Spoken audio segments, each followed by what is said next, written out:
Between 40 and 50 people surrounded the Winnipeg home of 28-year-old Kyle Klochko. Take care of your own way. He's the man who dumped mulch on a red dress mural Sunday at a blockade of a city landfill. Police officers stood between the crowd and Klochko's place.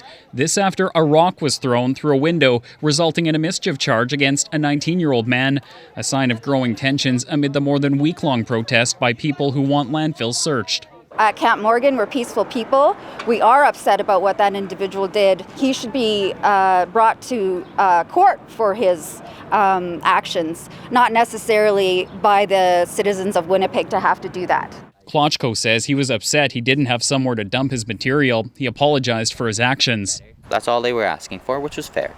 They want an apology for disrespecting these women, and that's understandable. His apology was just complete BS. Like, he had no meaning behind it at all. He just wanted us to leave. It comes as the city seeks an injunction to end the blockade of the Brady Road landfill due to potential concerns over safety and environmental impacts. But a lawyer for some of the people blocking it says the request should only be considered after they're given more time to prepare. A request now being considered by Justice Sheldon Lanchberry. I think the right of protest is an important right for my clients, and they're exercising that.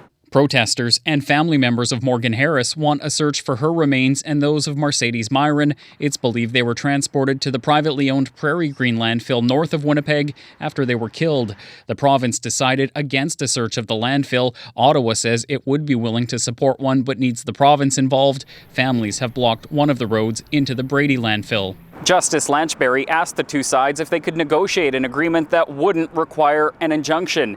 He suggested an arrangement that would allow protesters to remain at the site without blocking traffic while handing out materials to passing motorists on the issue of missing and murdered Indigenous women and girls. The last thing we want is having to remove anybody or remove the blockade. We'd really like to do everything we can to try and find a compromise here. Court continues on Friday. Josh Crabb, CBC News, Winnipeg.